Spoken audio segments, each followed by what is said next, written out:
ఈ ఘటనలో ఉద్యోగులు వారి కుటుంబ సభ్యులు తీవ్ర ఆందోళనకు గురయ్యారు. ఉద్యోగులు ఎలాంటి భయాందోళనకు లోనవ్వకుండా ఐక్యంగా ఉండాలని కేంద్ర మంత్రులు విజ్ఞప్తి చేశారు.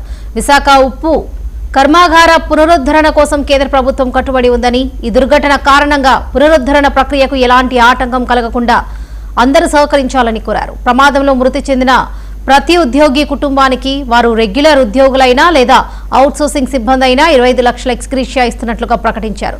ఇది వారికి లభించే బీమా, పీఎఫ్, గ్రాట్యుటీ తదితర చట్టబద్ధ ప్రయోజనాలకు అదనంగా ఉంటుందని స్పష్టంగా తెలిపారు. రైట్, ఇదే విషయానికి సంబంధించి పూర్తి అప్డేట్స్ మా విశాఖ ప్రతినిధి నాయుడు అందిస్తారు.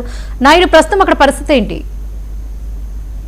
విశాఖ ఉక్కు అనగానే గుర్తొచ్చేది ఆంధ్రుల తాలూకా హక్కుగా అది అందరూ కూడా భావిస్తున్న పరిస్థితి అయితే ఉంటుంది. అయితే ఇక్కడ విశాఖ స్టీల్ ప్లాంట్ లో సంభవించినటువంటి ప్రమాదం చూసుకున్నట్టయితే కనుక దేశ వ్యాప్తంగా కూడా ఇది ఒక సంచలనంగా మారిన పరిస్థితి కూడా మనకి కనిపిస్తుంది. ప్రధానంగా చూసుకుంటే ఇప్పటికే స్టీల్ ప్లాంట్ పై అయితే కనుక పలు విమర్శలు కావచ్చు, లేదంటే పలు ఆరోపణలు కావచ్చు, లేదా స్టీల్ ప్లాంట్ ప్రైవేటైజ్ చేస్తున్నారు అన్న ఈ సందిగ్ధం నేపథ్యంలో ఇలాంటి ప్రమాదం అయితే కనుక ఇది ఒక మరొక ముప్పుగా కూడా పరిణమించిందని కూడా చెప్పుకోవచ్చు. ఎందుకంటే ఈ ఘోర ప్రమాదంలో 9 మంది మృత్యువాత పడడం, అదే విధంగా మరో 6 పొల ఊపిరితో కూడా కొట్టుమిట్టాడుతున్న పరిస్థితి కూడా కనిపిస్తుంది. అంటే వారి తాలూకా పరిస్థితి అయితే కనుక చెప్పనలవి కానిగా ఉన్నట్టు పరిస్థితి అయితే మనకి కనిపిస్తుంది. ఇప్పటికే వాళ్ళందరూ కూడా ప్రైవేట్ ఆసుపత్రుల్లో చికిత్స పొందుతున్నారు. ఎవరైతే మృత్యువాత పడ్డారో మృత్యువాత పడ్డ వారికి కుటుంబాలకైతే కనుక కేంద్ర ప్రభుత్వం నుంచి కొంత భరోసా ఇచ్చే విధంగా కూడా కేంద్ర ఉక్కు శాఖ మంత్రి విశాఖ విచ్చేయడం, అదేవిధంగా కేంద్ర ఉక్కు శాఖ మంత్రి కుమారస్వామి మరొక అభయంగా కూడా చెప్పుకోవచ్చు. అంటే వీళ్ళందరికీ కూడా నేనున్నాను అన్న భరోసా కల్పించేందుకైతే మాత్రం ప్రయత్నించినట్టుగా కూడా తెలుస్తుంది. ఎందుకంటే మృతి చెందిన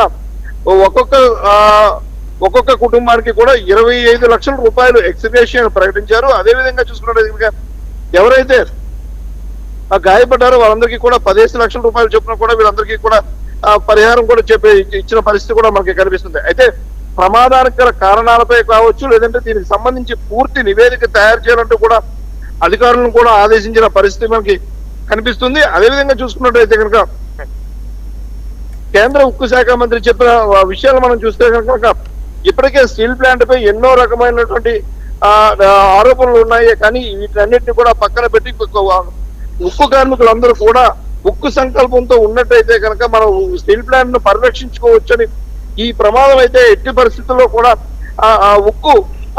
ఉక్కును అమ్మకానికి పెట్టామన్న దానికి ఏమాత్రం కూడా దీన్ని మనం దీనిగా చూసుకోవాల్సిన అవసరం లేదని వీళ్ళందరికీ ఉక్కు కార్మికులందరూ కూడా ఖచ్చితంగా బలంగా ఉండాలంటూ కూడా చెప్పిన పరిస్థితి అయితే ఉంది. ఏదైతే ఈ SMS-2 లో జరిగినటువంటి ఈ ప్రమాదం చూసుకున్నట్టయితే కనుక చాలా అతి భయానకంగా ఉందని, అక్కడ చెల్లాచెదురైన వస్తువులు కావచ్చు, లేదంటే అక్కడ ఉన్న పరిస్థితులను రాత్రి మొత్తం అంతా కూడా చూసిన తర్వాత అయితే మాత్రం ఆయన అయితే చాలా చలించిపోయిన కూడా పరిస్థితి కూడా కనిపిస్తుంది. ఎవరైతే ఆసుపత్రిలో ఉన్నారో వారి కుటుంబాలను కూడా ఖచ్చితంగా కూడా ఇటు మంత్రి నారా లోకేష్ తో పాటు అదేవిధంగా డిప్యూటీ సీఎం పవన్ కళ్యాణ్ కూడా పరామర్శించే అవకాశాలు ఉన్న నేపథ్యం కూడా మనకి కనిపిస్తుంది. అదేవిధంగా చూసుకున్నట్లయితే కనుక మృతి చెందిన కుటుంబాలకు ఉద్యోగంతో పాటు 25 లక్షలు ఎక్స్గ్రేషియాతో పాటు వీళ్ళందరికీ రావాల్సినటువంటి మిగతా బెనిఫిట్స్ అన్ని కూడా యాజ్ యూజువల్ గా వస్తాయని, వాటికి కూడా ఎటువంటి భయపడాల్సిన అవసరం లేదని చెప్పారు. అదేవిధంగా చూసుకుంటే ఈ కుటుంబాలు నిరంతరం అంటే వాళ్ళకి రిటైర్మెంట్ ఏజ్ వచ్చేంత వరకు కూడా ఇక్కడ స్టీల్ ప్లాంట్ క్వార్టర్స్ లో ఉండేందుకు, అదేవిధంగా వాళ్ళ పిల్లల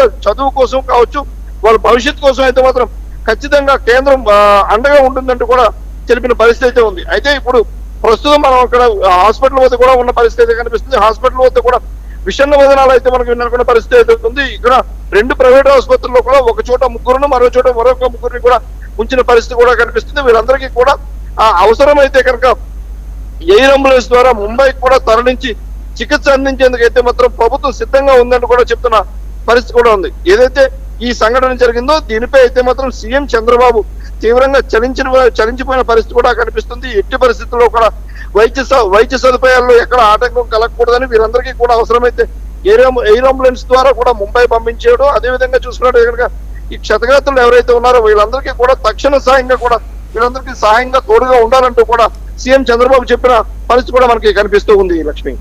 right Naidu, thank you.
Visakha steel plant లో జరిగిన ఘోర అగ్ని ప్రమాదంలో 9 మంది కార్మికులు మరణించారు. ఈ ఘటనపై తీవ్రంగా స్పందించిన ప్రభుత్వం సహాయక చర్యలను ముమ్మరం చేసింది. రైట్, ఇదే విషయం సంబంధించి పూర్తి అప్డేట్స్ మా ప్రతినిధి సతీష్ నాయుడు అందిస్తారు. సతీష్ నాయుడు, ప్రస్తుతం అక్కడ అప్డేట్స్ ఏంటి? 9 మంది మృతి చెందారు. అక్కడ వారి కుటుంబ సభ్యులు కూడా భయాందోళన చెందుతున్నారు. వారి మృతదేహాలను కూడా త్వరగా అప్పగించాలని వాళ్ళు కూడా విజ్ఞప్తి చేసినటువంటి సిచ్యువేషన్ మనం చూస్తున్నాం. ప్రస్తుతం అక్కడ అప్డేట్స్ ఏంటి సతీష్ నాయుడు?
రైట్, ఇదే విషయానికి సంబంధించి విశాఖ స్టీల్ ప్లాంట్ ప్రమాదంపై విచారణకు హై లెవెల్ కమిటీ ఆదేశించింది. రైట్, ఇదే విషయానికి సంబంధించి పూర్తి అప్డేట్స్ మా ప్రతినిధి సతీష్ నాయుడు అందిస్తారు.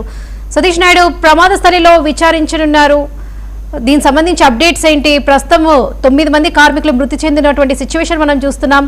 అక్కడ వారి కుటుంబ సభ్యులు కూడా భయాందోళన చెందుతున్నారు. వారి మృతదేహాలను వెంటనే అప్పగించాలని కూడా వాళ్ళు విజ్ఞప్తి చేసినటువంటి సిచ్యువేషన్ మనకి క్లియర్ గా కనిపిస్తుంది. ప్రస్తుతం అక్కడ అప్డేట్స్ ఏంటి సతీష్ నాయుడు? నిన్న క్షత్రగతులలో మొత్తం అంతా కూడా నిన్న జరిగిన సంఘటనలో ఒక్కసారిగా బాంబు లాగా ఒక బ్లాస్ట్ అవడం జరిగిన కూడాను అక్కడ జరిగిన క్షత్రగతులతో కూడా మాట్లాడటం జరిగింది. అక్కడ ఒకసారిగా బాంబు బ్లాస్ట్ లాంటి భారీ శబ్దం రావడం జరిగింది. అదే విధంగా అక్కడ ఉన్న మొత్తం అంతా కూడా దాంట్లో ఉన్న లిక్విడ్ 1500 డిగ్రీ సెల్సియస్ ఉన్న ఉష్ణోగ్రతతో ఉన్నటువంటి 150 టన్నుల లిక్విడ్ ఐరన్ మొత్తం అంతా కూడా పైనుంచి కింద పడిపోవడం జరిగింది.